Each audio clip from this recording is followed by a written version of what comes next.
Okay, you're good. Okay. I'd like to call this meeting of the Public Property and Law Enforcement Committee to order.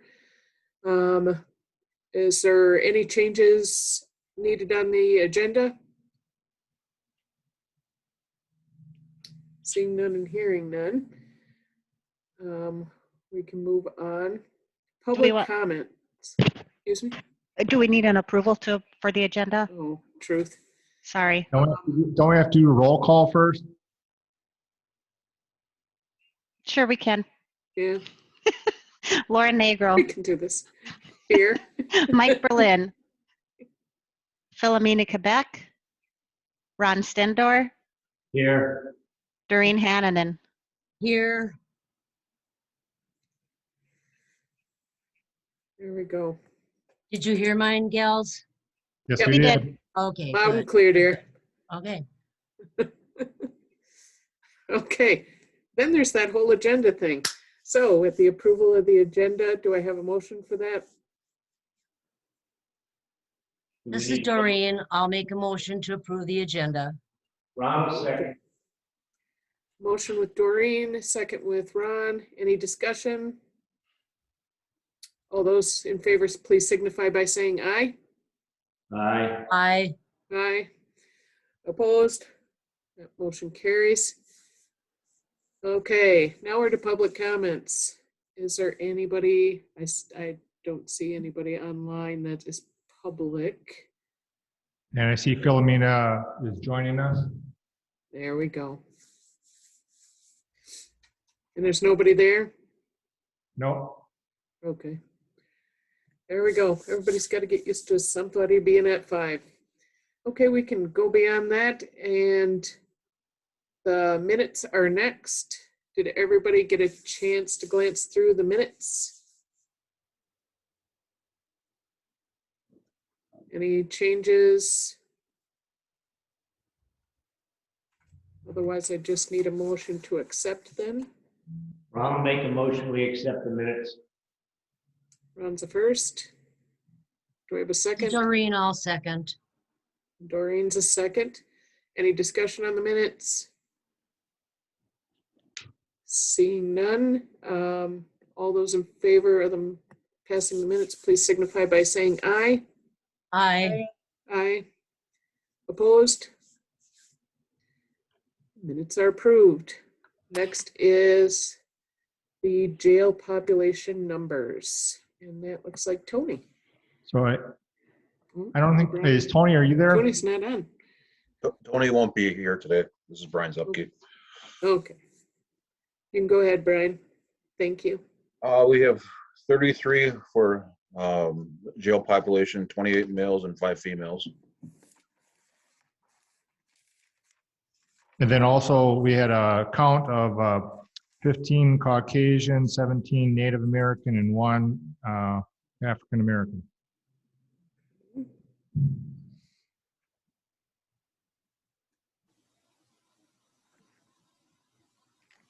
All right.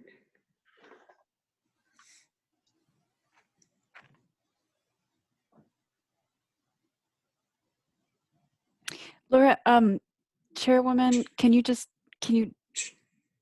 I'm here. I'm sorry I'm late, everyone. This is Okay. Philomena Quebec.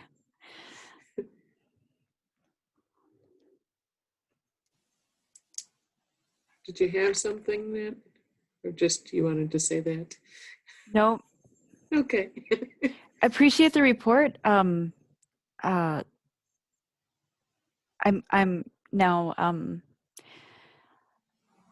I don't want to say like Brian, but how do I can't remember your title. Is it Chief Deputy Deputy. Sheriff? Chief Deputy. Okay. Chief Deputy. Okay. Yep. Appreciate your report. Okay. Thanks. As far as the Matt update, Tony Jones is out on medical leave right now. You know, unfortunate incident. Suffered from a stroke a few weeks ago. Oh, So I'm not up to speed on that the map project there. So I can't add anything towards that today. okay. That is no problem. yeah, we just, as we're doing these quarterlies, I'd like to keep track of the issues that we've been doing. So I appreciate your attempt, and I'm I think I can speak for the committee on this, that we hope that Tony gets Yeah, better. I basically, when I wrote this thing last week before the meeting, like I said, Tony's out. And I basically just put some general information in there, not only for your benefit, but also for the general citizens' benefit Yeah. when they say, well, what's on the agenda? What is MAT? And this is, some information that I pulled from the state system. Some of it's germane to here, some of it is from a different region in the state, but I thought it was all very good information, and I learned some stuff about it. I think the bottom line is, one of those things that's, somebody probably needs to look into see if we can get grants to help with the funding of it. So you have this Office of Justice, you look at all available grants. So I have not had time to look into that. I currently am writing, I currently finished up a second $150,000 grant today that I made application to the State Department of Justice, of which almost all of it would be utilized for the jail. I'm looking to buy a body scanner. So body scanners are around 140,000 bucks, and and there's like a $10,000 a year, $5,000 a year maintenance schedule for it too. So the only reason I bring this up is we are talking about grants with not only MAT but also other Department of Justice issues, and I'm hoping to hear back from them by the first part of May. But that would definitely help with overdoses in the jail or people smuggling drugs into the jail. If we could do a full body scan before they enter the jail, I think that would be a very beneficial thing for us. It would help. So it does kind of semi-address the MAT issue with opiates trying to get into the jail. I have a question about that, Clark. This is Supervisor Quebec. I know the last time that we talked about this, the idea of a full body scan, you indicated that it would not be strong enough to detect, maybe a balloon of heroin or something that was in somebody's orifice, because I think you would need like an MRI or something like that in order to have a scan be able to show that level of detail. I mean, I think a scan would be appropriate if the concern was there's metallic objects that are within somebody's body. So I mean, I'm wondering if there's any thought into other other ways to think about or address this particular concern. Yeah, so the process for us basically is to apply for the grant. If we're awarded the grant, and I'm pretty sure we're going to be awarded the grant, because the last Department of Justice grant pretty much was whoever wanted it got it. It's $150,000 per county. If we were awarded the grant, there are probably 3 companies that produce these types of full body scanners for jails or prisons. In which case, then we would basically seek out to get firm bids, with maintenance schedules and delivery and setup. And then we would analyze to find out what is the, how far do they delineate down? I mean, the pictures I see in these brochures, they can catch these little packages, that are inside of somebody's body. But, I've not become an expert at it. I think we're waiting to get education, see if we get the grant. If we get the grant, then we'll probably come out and try to come up with a, what would be the best choice. Then we can come back to this committee with basically the choices that are available to analyze. And yeah, you're right. Maybe it's not going to catch one little tablet, but it certainly would catch a baggie of stuff probably. Okay. That's my general thought process on at this point. And then the extra $10,000 bucks, if this thing's 100, the one that I got a firm bid on pretty much it's 140. If the other 10,000, I basically just put in, basically $9,000 for like computer or remote work for the court systems, because it's for the entire justice system. So the clerk of courts, district attorneys, the jail, the sheriffs, and then $1,000 for PPE. And then these are with these grants, you kind of have to have a general idea of what you're going to do. But like the last grant we're doing, and I'm finishing that grant up. If we have changes, we make modifications, and we come in and say, well, we said we're going to buy A, but now we want to buy G, and we have to get it approved by the state to do a modification, provided it still aligns itself with what we're doing. So in this case, I just put down a scanner, some PPE, and some computer equipment, and we'll see where it goes. Okay. Clark, thank you for I that. am also bringing in Kim, and what's Kim's last name, Lori? Lavasser. Lavasser. She basically works in the jail. I'm bringing her in to this grant since I'll be moving on and retiring here. I want to make sure we have a redundancy built in for her to be able to take over the grant management when I leave.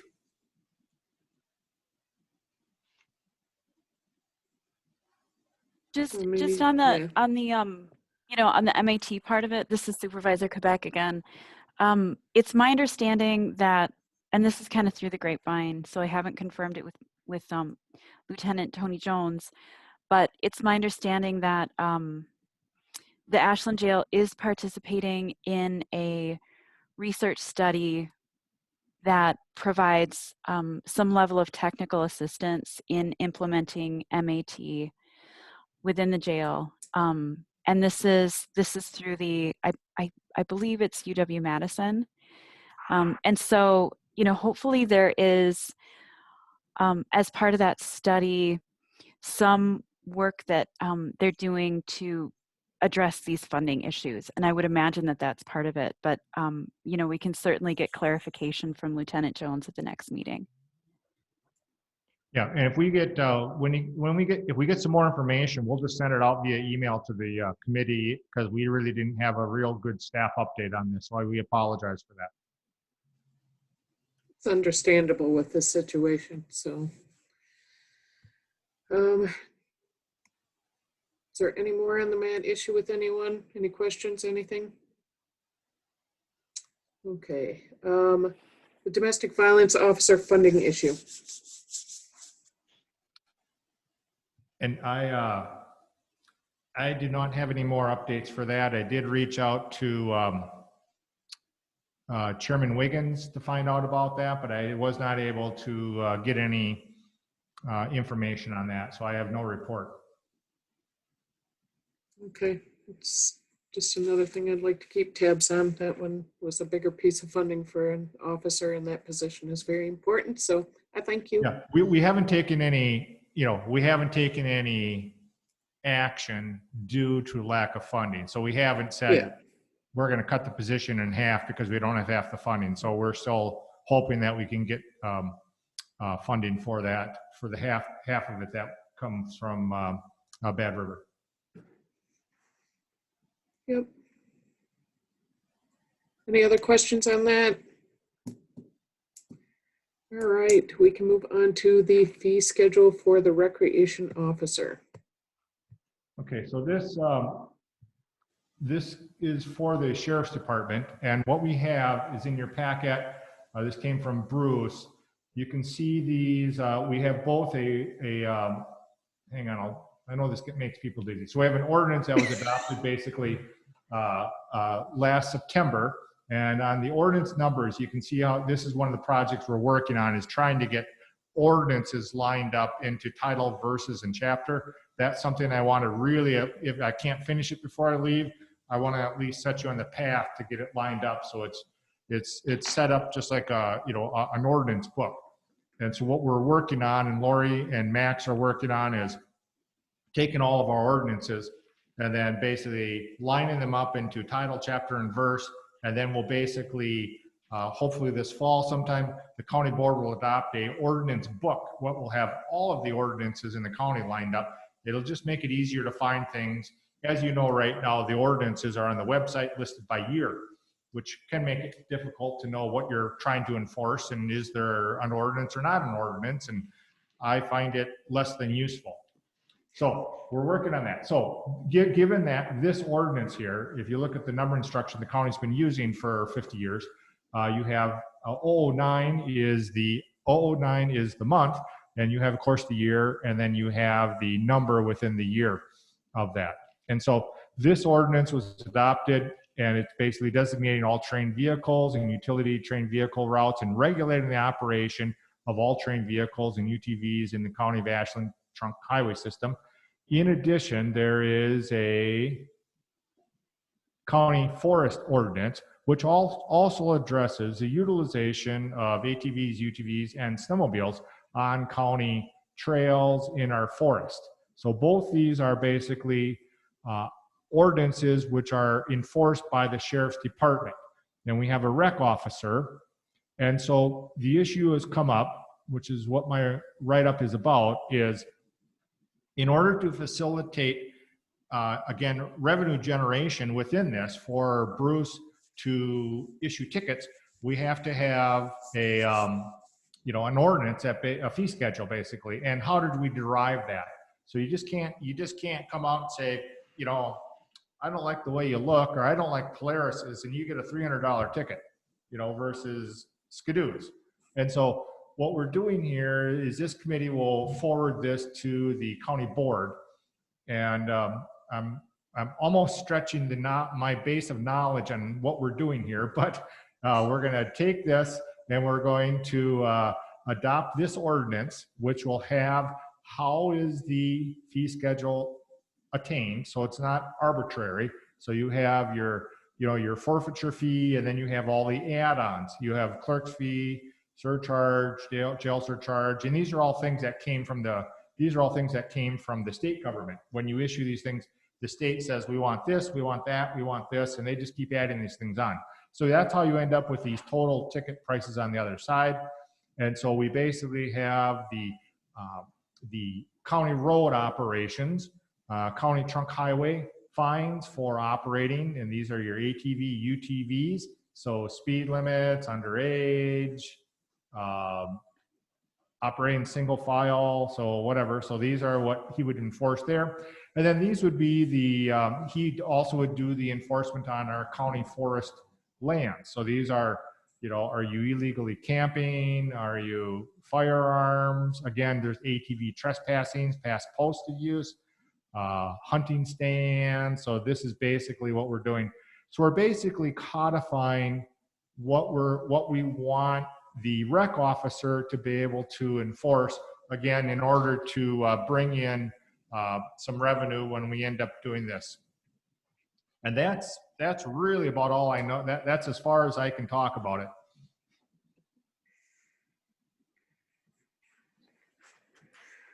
Huh. Interesting. So with that, I would seek a motion to basically recommend ordinance 009-2020-113 regulating. Oh wait, no, I don't want that one. No. I just want to adopt the fee schedule. 004-2021-117. Yes, thank you. This is Supervisor Hannanen. I have a question. Sure. Okay, so Clark, you're going by what is allowed by the state for these fees? What was the question again? The fees that you have on your list here, that is what the state is requiring the fees to be? So we're way on the left-hand column. So basically, these are the forfeitures that we have for those penalties. Yep. And then the rest of these are state mandated fees. So on to the $10 fee, $25 for clerks, penalty surcharge, jail, crime lab, court support, justice information, something. So when Bruce would write you a ticket for $150.10, this is how it's figured out. And Bruce has told me this needs to be within our ordinance so people can go back and say, how'd you figure this out? I mean, Okay. Ron's nodding his head. Ron, can you fill me in more, Ron? All right. It's just a way to recoup fees for everything it takes to, once you give someone a summons. Then he has to go through the court process, and should any investigation come out of it. So they're just trying to recoup fees on that, and it's pretty much a standard thing throughout. I know I'm from New York when I was an officer out there, so pretty much the norm. Okay, I get it. Thank you. Thank you. So do I have a motion for this ordinance? Ron will make a motion that we move this motion to the county board. Do I have a second? This is Supervisor Hannanen. I'll second that motion. Okay, a first by Ron, second by Doreen. Any more discussion? Supervisor Quebec, I have some discussion. Sure. You know, when I review this material, I've seen a lot of, not all of, but a lot of these ordinances are, there's no reflection of the tribe's treaty rights. And the court in the LCO versus Wisconsin case, that the Seventh Circuit decision happened in 1983. That was after 1975 when the county forest ordinance was adopted. That decision completely upended the all of the enforcement and regulatory jurisdiction with respect to tribal members within county forests and public lands. And so if we want to move forward with this, there has to be a freshening up of these ordinances with respect to what the county can and cannot do in terms of the tribe's treaty rights and tribal members operating ATVs and camping on these lands, and and certainly possessing a loaded firearm or a loaded crossbow, bow and arrow. Those kinds of things can't be enforced by the county, but as a person who, with my ear to the ground, sometimes these jurisdictional questions aren't addressed by the in these kind of municipal and county enforcement matters, and it's really up to the tribal member themselves to raise this defense. They shouldn't have to. The laws themselves should reflect what the county can and cannot do. So I'm fine with passing a fee schedule, but if we're going to move forward on this, there also has to be some kind of statement or analysis or something within the ordinance itself that defers to the tribe's authority, where there's an exercise of a treaty right. So if this will pass this committee and will be forwarded to the county board, I will run it by Corp Council and ask those specific questions to see if we need to address. And frankly, I didn't really write down everything you had there, but about basically recognizing treaty rights and tribal rights on county forest or county roads. Or are you just talking about county forest land? I'm talking about, certainly the county forest land. Okay. Any kind of, I was trying to manipulate your schedule, your screen, and I can't do that. Right. Let me go back to mine. Where do you want me to go? No, that's okay. Certainly, camping overnight, discharging uncased loaded firearm, many of these things, natural resource damage, cut, deface, remove tree without permission. You know, those implicate, like, you know, the tribes have regulations related to some of these things. And it's not, this is, you know, this is a matter of jurisdiction. And so, you know, the county does not, it's basic, fundamental. The county doesn't have the authority to regulate many of these things when it comes to the tribes and tribal members. And so, you know, I'm as a representative and somebody in the community, it's really frustrating to see when we have tribal members appearing in court defending against a charge that the county has no authority to bring. That is, I mean, that's an abuse of power.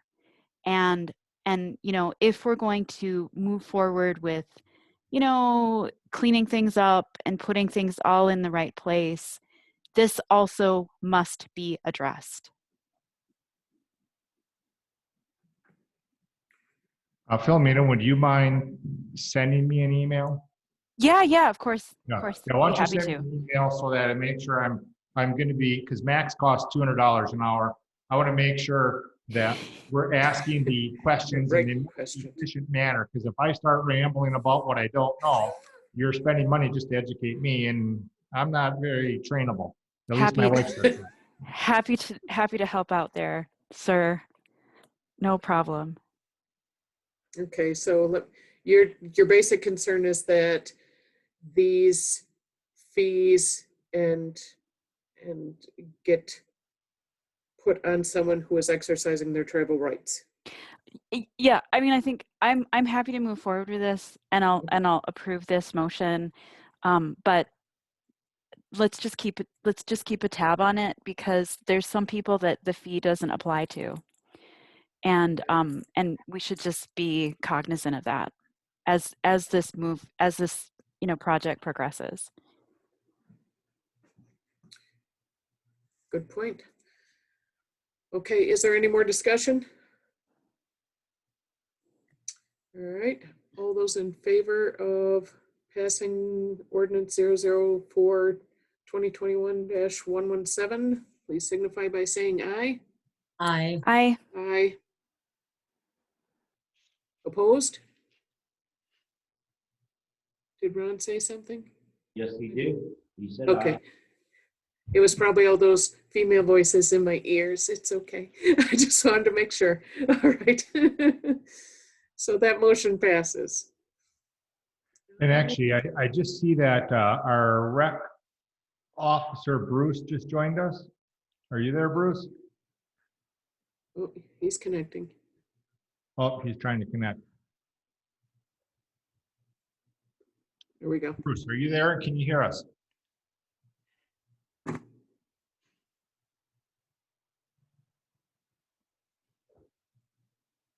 You're muted if we can't hear you, Bruce. I don't see a microphone on what he's got. No. Okay. That's okay. We'll just move on. If anybody had a question for him, he's the guy who's actually out on the snowmobile, looking at people on our snowmobile trails, looking for DWIs and stuff like that. So Yeah, if he makes it on, we can always ask for clarification. Next is large projects needed. We had questions about how was the heating system for the courthouse doing, and was there anything else that we needed at the time? So I want to try to keep on top of some of these. I know there was talk of possibly a estimate on what it would take for the heating system. yeah, the only thing we found on the heating system was maybe it was, I don't know, 4 or 5 years ago, basically a total redo of the heating system for the courthouse, because some of the pipes obviously are from 1917 or 1916, and some of them are buried underneath the first floor concrete floors, which makes it very expensive to do. And the only thing that Mark had in his files were, he had an estimate, and Jeff had it also. It's like $1.4 million to basically redo the entire heating system for the courthouse. And so that's basically ground up, everything, radiators, pipes, boiler, and basically, getting, updating it. So obviously we haven't done any work on that because there isn't any kind of money for that. We did get, we're still working with the insurance company, property insurance company, for an estimate for the replacement of this building. So it's one of those issues where, let's say the building freezes out in the winter, middle of a 20 below, and that's the end of it. What would we do? Or say it blows up or burns down or something like that. What would be the value and how would you replace it? We're obviously not going to go through and put in 7 feet of marble next to the urinals, but the same aspect, you're gonna have to figure out something. So we're working on trying to get an appropriate value for this thing if this building was demolished. And I don't have anything else. Okay. Well, that went from furnace to ominous building destruction. So that seems like enough on that. I just know we had talked about doing more solar for the county before everything swapped over to the committee that is now. And I'm pretty certain we don't have money at this time for that. And I know there needs to be quite a bit of match with that because I've looked into it myself. So I wanted to keep those issues going on. I didn't know, because I know Terry's on here. Is there any large projects with that building that need to be addressed? At this time, it's just the boiler, but we did have that in the budget. So everything seems structurally good and we should be fine, knock on wood. Yeah, we have in the budget, we put in $6,000 to replace the boiler on the Sanborn building. And so we'll be looking to do that. We'll be looking at doing that this summer. Okay, excellent. And we can move on to budget review and financial statements. Laura, Now I asked, yes? this is Dorothy, go Dorothy. ahead. Before you move on, I just wanted to make a comment, if I could, on the large projects. Sure. And Clark could probably speak to some of this, but I understand that the highway department is looking to build on to their office space. And something that I would strongly endorse when that happens is Ashland County does not have really a viable area that could be used as an emergency operations center. What we do have, we have made work in the sheriff's department, but it really is very much undersized. And I know I've been talking with Matt for a while about if he's looking at that office space, conference room area, that to try to go as large as possible with the consideration that at some point in time, since the highway department is centrally located, they are now a secure facility, being that they're all fenced in. We have internet, phone there, which they didn't have very good internet services there before. We need to look at the communication. We have a better options for communication when we're looking countywide in the event of a natural disaster or different things like that, whatever an event might be. And I am strongly endorsing and recommending that the county take a look at that and really sit down and plan the use of that area, getting the different departments involved that would play a role in this. Look at the highway department needs, look at the communication needs, emergency management, and kind of form like a task force to really look and assess that project. And I just wanted to make that statement that I strongly endorse that concept and that project. So this discussion point Matt has brought up, when we're looking at the American Rescue Plan dollars, the $1.5 million we're getting in this May and the $1.5 million next May, we don't have any further guidance. Those of you on the county board have heard me talk about the limited guidance we have so far. We're looking at getting that sometime in May. Matt's thought was if their guidance would allow for basically a secondary emergency management space, because the money can't be used to expand the highway department. It just certainly will never qualify. It has nothing to do with highways or roads or anything like that. But if you basically say you have to do emergency management space and call the whole thing emergency management, maybe you might be able to pull off, $300,000 or $400,000 of your $3 million in order to do that. So what would happen basically is after we get that guidance, in June, we basically would say, is it allowed? And if it is, then we would start a conversation with the committee, which is made up of the executive committee and the finance committee. And just for your information, the county board had, when we're talking about the ARPA, the county board had recommended that the director of AADC be a 9th member or an odd member for that. And she basically does not want to do that. And the board supports her not being part of that. I'm actually on the AADC board also, by the way. And so we're basically decided it wasn't good for her to be on that selection committee because AADC will most likely be making an application in the county for funds also, along with other places. And it would be inappropriate and a conflict of interest for her to be on the selection committee and ask for money at the same time. So that's just kind of a sideline in there. So yeah, Matt's, this is just kind of one of like 60 different ideas that we've so far have put into a spreadsheet to look at when the guidance comes out, which one of these 60s would even be allowed. So we'll keep the committee abreast of that. Cool. That is a very intriguing idea to make sure that we can get to the southern part of the county too with emergency management. It's a very, very creative idea. I know that project list for that money is, how many ideas did you say? 60? Is that what it was? But very interesting. Was there anybody else had any other projects they wanted to discuss?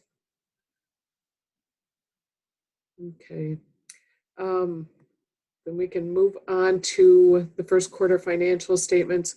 Now, I'm not certain this is exactly what I was looking for, but I'm trying here. As we have financial difficulty with the budget in general, I feel as a committee that we should be keeping kind of tabs on the departments that are underneath us. Some of this may be a little bit too much detail, mostly just trying to keep an eye on where our budgets are and where our actual amounts are. I don't know, Clark, if you had a little more discussion on this, but I just think it's important that we have these numbers accessible to us so we can go through them and for ourselves keep track of it. So when our departments go to finance, we can say that we've been keeping an eye on these. We can ask questions if we need to. So this is kind of the first run of this. If there's any more ideas or tweaks from the committee, I would welcome the input. And again, yeah. So go ahead. I'm sorry, I'll interrupt her. Are you done? No, go ahead. Okay. All right. So there's two issues here. One, those on the county board are well aware that we are getting a $25,000 grant from WDC via the Department of Revenue to do kind of a fiscal review, cash analysis. One of the things that I talked over the weekend for the consultant that will be boots on the ground, granular level review of what we're doing. He basically is good with Springbrook, and so I did say if there's room within the grant, we would like to basically, there's a new Springbrook is rolling out new modules which basically can maybe condense some information such as this, make it a little bit more user friendly, especially for the citizens and county board. And so, and I talked to him this morning about that. He's going to look into seeing what that would, because if we could develop that modules within there with this consulting money, then the staff could just pull that information out by department and, you know, kind of do the legwork to do that. So that's one of the, one of the goals. Hopefully, within the next 6 months, we can get some better user friendly. That being said, I would say when you're looking at these, I know it's somewhat daunting to look at this, but if you look at highlight. So this here is the courthouse. So this is kind of the budget for the courthouse. And if you're looking at the numbers on the right-hand side, this is for the first 3 months. And so when you think about it, we should have used up 25% of the budget if the world worked in even increments. And of course, the world doesn't work that way. But that being said, some of the things I would look at. So like this is at 66% left. So that means there's been a little bit more than in there, but we're really not going to look into it too much because it's only $500. So when I look at something like this and I see 65% on this line item is electrical, heat, water, and sewer. And you're like, well, hey, we're going to be over budget on that. But the same aspect when you're thinking about electrical charges, the building has solar panels on top of it. So the expectation is during the summer months that our electrical use goes down because we're selling electricity back to the grid per se. So this is something which, it would be interesting to track if we had, staff. It would be interesting to, I would be very curious to see, I know sometime in, 2016, 2017, somewhere in there, you put panels on this thing, and then I think there was like $400,000 I think went into the solar garden south of town.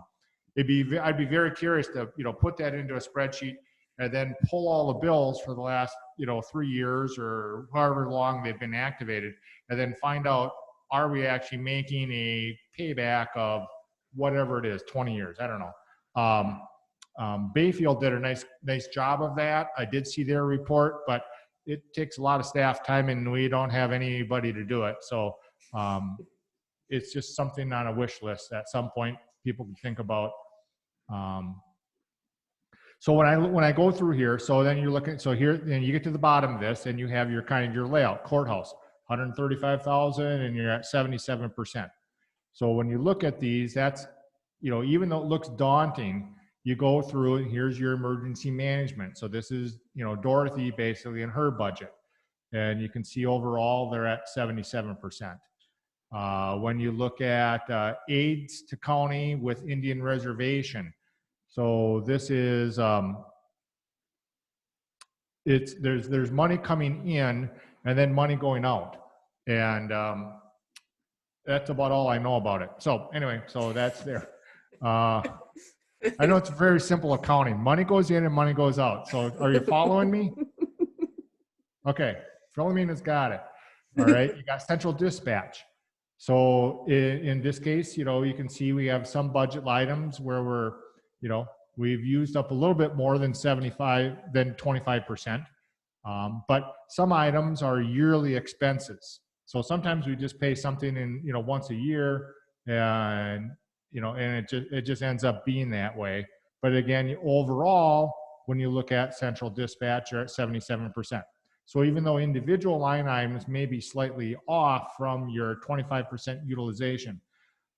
So here we come into the law enforcement. And so here we have and this is, I don't know what this one is. So this is, that may have been a payout. I don't know. What, are you on the line, Lori? I am. Yeah, so if I'm looking at this line item, chief deputy line item, we got, looks like almost like a salary and then $27,000. Would that possibly be a payout for a retirement for NAF? I'm guessing it is because he never put it in the budget. So that would be probably about correct between his vacation and sick time and whatnot.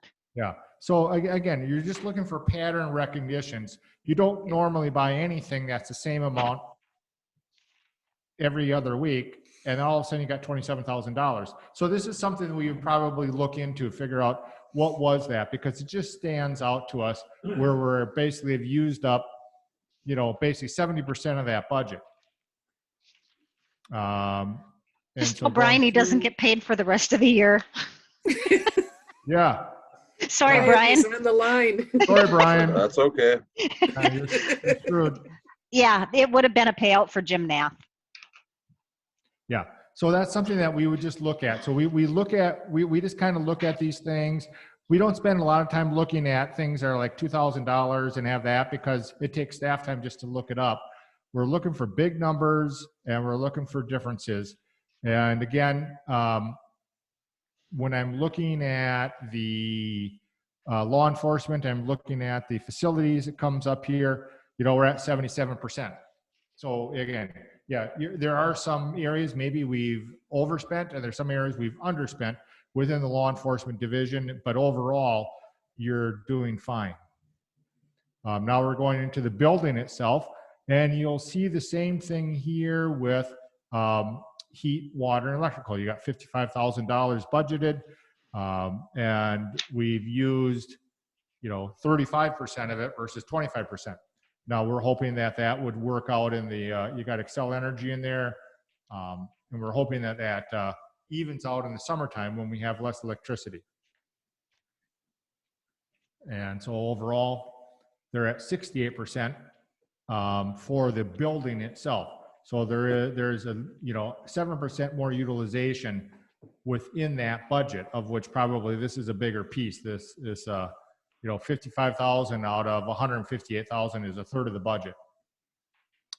And then this we did look up today. This is our CODI system, and the CODI system is a unified data management program that we have in combination with Bayfield County.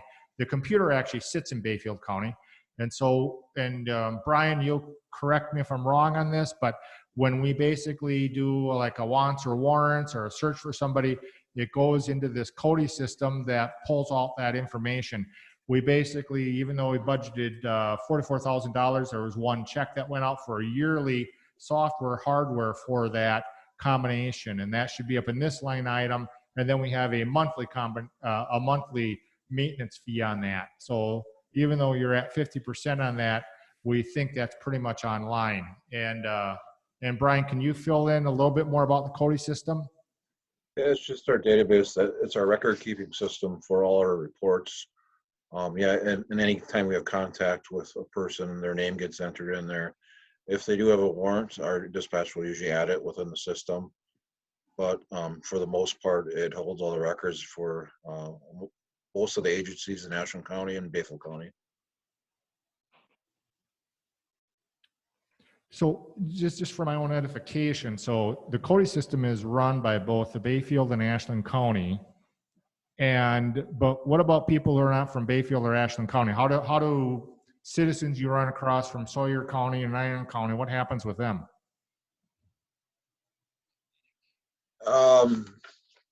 As far as other law enforcement agencies, or, I mean, I guess I don't really understand.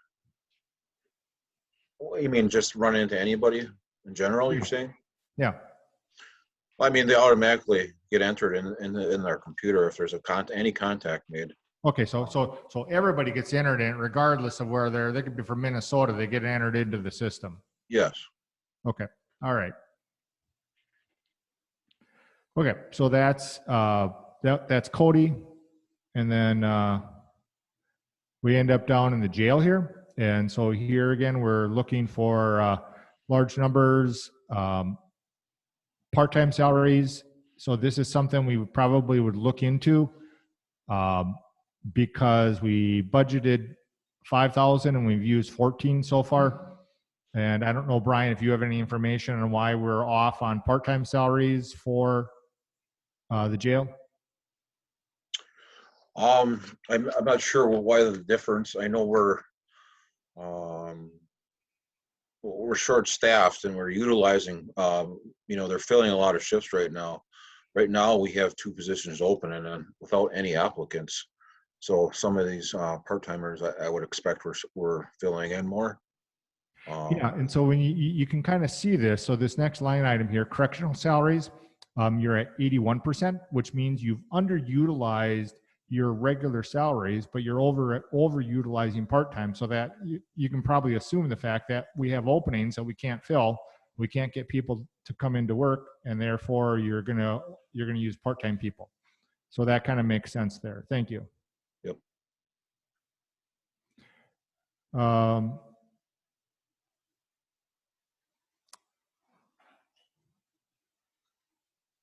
So this here was also the boarding of prisoners. $100,000 budget, but because of COVID, we haven't really used much. We only used $1,800 so far. So people, counties either aren't accepting. I mean, my gut guess is counties aren't accepting transfers from other counties or other jails due to COVID. So there's a interesting abnormality there.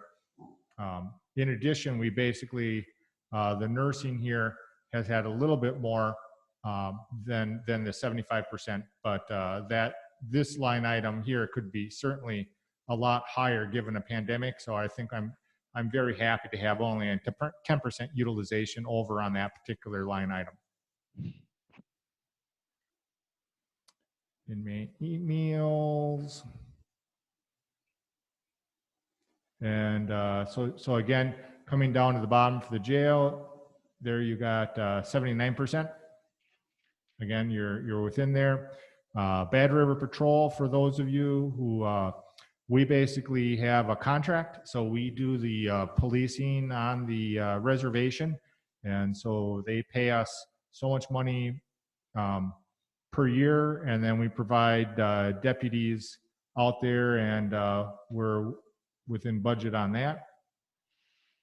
And this is a recreational officer. And so again, we talked about Bruce and what Bruce does, and he also gets funding for the DNR for that. And so recreational officer is spot on there also, 76%. And so overall, when you're looking at this all these departments together here, we have, we're at 78%.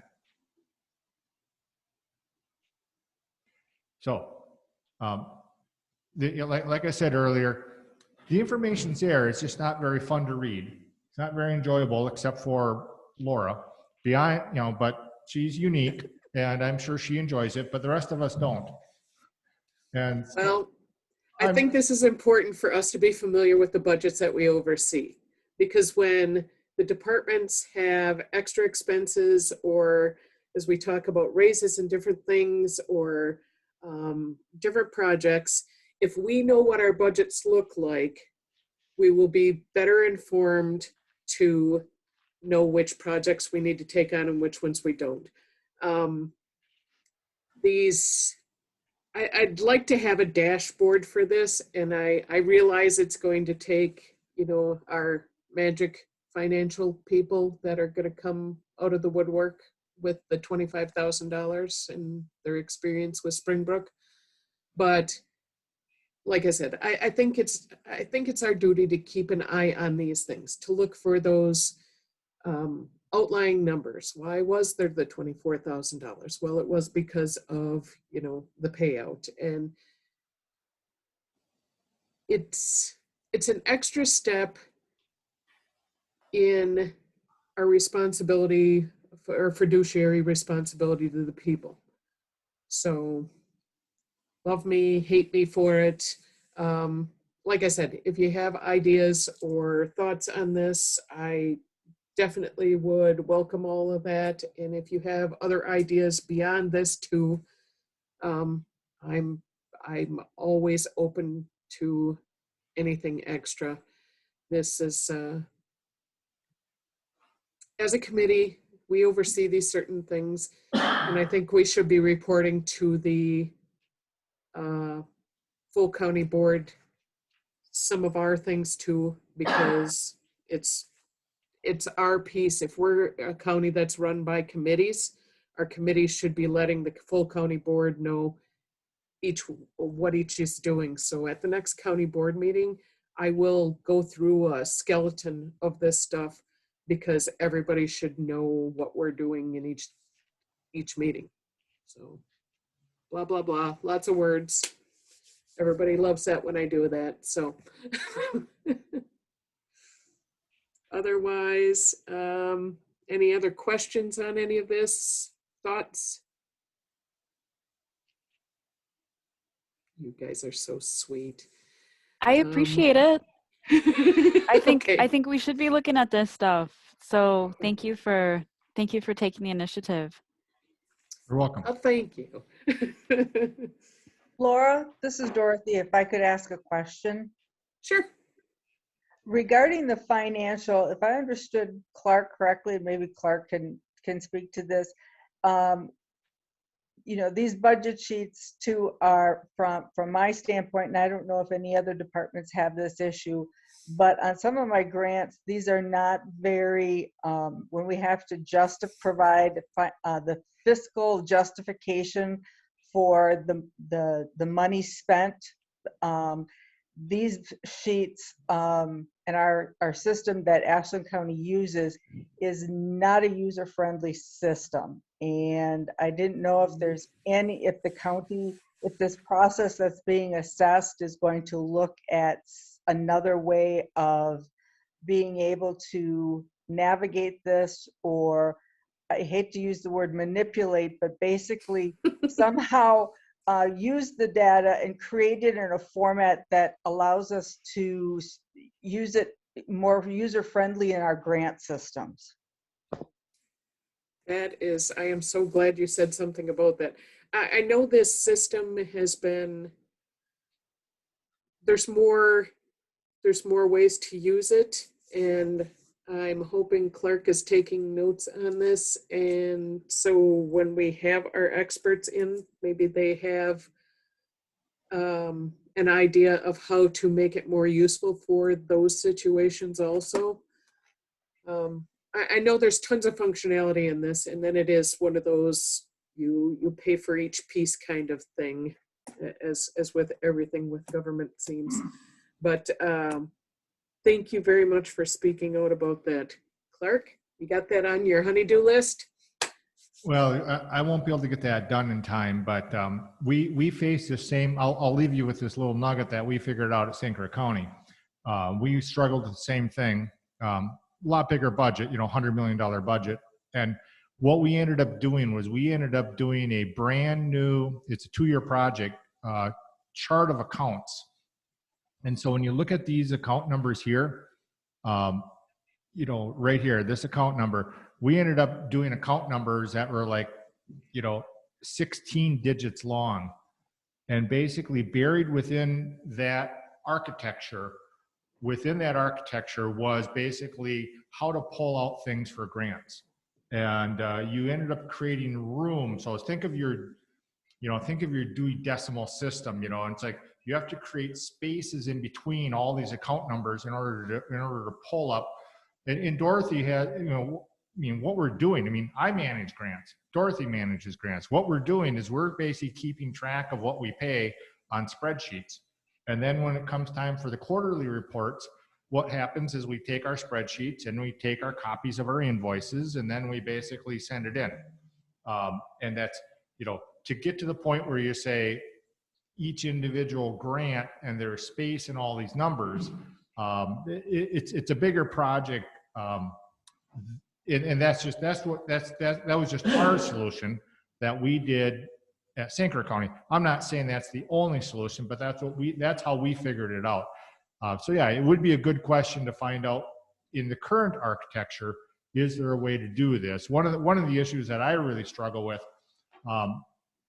all you're seeing on this report here is expenses, because the expenses are lined up, and expenses are very easy to pull out by this. The rec officer, you get to see this. Revenues are just a big pile of money. And it's a big pile of money that you have to kind of look for this line item and this line item and that line item. They're not very meaningful. And what we would like to do is try to create, which is what I want to be able to do for you, is create crosswalks. So what we're going to be doing is creating crosswalks that will say, I want to be able to pull out recreational officer revenue, and I'm going to need this account, that account, that account, and then pulls it all together. And then because whenever you guys created the account numbers on the revenue side, evidently there wasn't created with space and room to create all these different accounts. And this is not uncommon for counties. Every 25, 30 years, they need to go ahead and do this. So that would be a long range issue for Ashland County. So no easy answers. Nice. You didn't know I had already done that, did you? And you know, from what I'm seeing on these financial statements that have been prepared, they haven't been audited, you know, and they could change, you know, because oops, we put this note, you know, we put this notation in the wrong GL number, and so at some point, you know, they could be reconciled and changed and things like that. So I mean, I just think we, you know, we want to note that this is just raw financial data that hasn't really been checked over, right? And, you know, at some point, all this was going to be audited. Yeah, so for your information, the auditors were here, I believe it was last week or the week before. No, it was last week.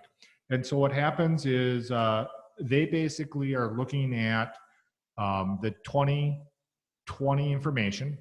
And so we basically, the financial staff over in the county clerk's office was working all week with them. They spent the whole week in the office actually. And then they'll develop their audit, and the audit usually comes out the 2019 audit came out like I think mid-September of 2020.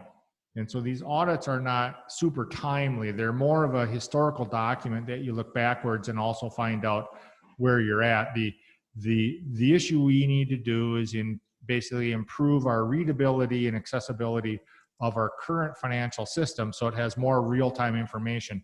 Looking backwards in October of what happened in, you know, for 2020 is going to be educational, but it's not going to be super meaningful from a management perspective. And you have to understand, auditors are not management. Auditors' job is not to produce financial statements and management materials and guidance. Their sole purpose is to say, what are we producing here? And is it reliable? Because basically the federal government, the state government, everybody who gives us money, they need to know, are we accounting for it properly? And is it realistic what we're doing? So, you know, people have to understand the role that an auditor plays too. A lot of people look upon an auditor and say they're not managing our money. It's not their job to manage our money. So. Nope, they count the beans and they put them in the right place, and they suggest if they need something else to put in the right place for them to find that the beans are in the right place. maybe in my retirement, I should just be a little educator. I'll go into teaching. There you go. How many times do you want to retire? This is gonna be, my wife says this is the last time. She goes, I don't get a third time. Oh, okay. Okay, is there any more questions or comments? And I appreciate the ones we've had so far. Brian's up. I just want to add one thing, just because I think it will be related to the courthouse eventually, maybe. We had a water heater that needed to be replaced in the jail kitchen. We already had one done earlier in the year. And we used Jamar Duluth to do that. And at the time, I recommended Tony Jones to look into another local company to do this. Jamar gave a bid of $16,750 to do the water heater. And then I contacted Lori Schmidt, and just because I know there was some contract issues for yearly maintenance with that company, to see if we'd be okay with going with another company. And after she called corporate counsel, they said we'd be okay doing that. So I had Tony call Blakeman, and their bill was only $11,439. So I just get kind of a warning too for the courthouse, if I understand they use them as well. Maybe sometimes it's better to check around locally and get other bids. So that's all I wanted to. So we use Jamar here for this old ancient boiler, and they're on a maintenance agreement. So they basically check it out just from a technical aspect every now and then, and they're the company on call to work on the boiler. The boiler is it's a finicky thing. I'm very mechanically inclined, and boy, I'd be really hard pressed to keep that thing running. So we're lucky we have Jim and Mark working down there, because they are piecing it together with duct tape and baling twine. And those of you who are interested, I would encourage you to come to the courthouse someday and say, Clark, I want to see the boiler. And I will walk you down there, because you'll be amazed. This thing used to haul, it's still set up to do coal. And don't wear your nice shoes, because I've taken that walk. Yes, it's wet down there, so. Well, thank you for that comment, Brian. I Maybe we appreciate that could, you look to save us some money too. Maybe we could think No about problem. some revenue in with a haunted basement tour. Oh, but it has circular stairs, and that would not be good for the public. No, we'd be. It's sounding creepier and creepier. It is. Any more comments on this? Like I said, if you have any ideas or anything, I'd like to have this. I think we need to have this piece of the report for us so we can glance through, but I think we need a dashboard to hit the certain pieces that I wanted to hit, just to make sure that we're keeping an eye on it. Like I said, that fiduciary duty, and I appreciate any thoughts and comments. Otherwise, we can move on to the next piece, which is next meeting date. Now I've set up kind of a quarterly schedule, and I did it like for real this time instead of the COVID brain that I had last meeting, because that absolutely made no sense when I had come out with the meeting. So the schedule is, the next one would be April 26th. It would be, first quarter budgets review and any action plans on the big items, along with department reports and things. As you guys have different items you want to bring to our attention, whether you're working on grants or whether there's some big issue that you can see coming, let me know and we can get that on there. So it looks like April 26th will be the next one. That's today's date. Oh, there we go. See, I do have a headache, so I'll try to use that for an excuse. July 26th is the one that I was pointing at when I was talking. Reading is a skill. Anyways, it'll So be the a second. next meeting you want is July 26th? July 26th. So that'll be second quarter budgets review, ongoing projects, any beginning budgeting stuff that we've got,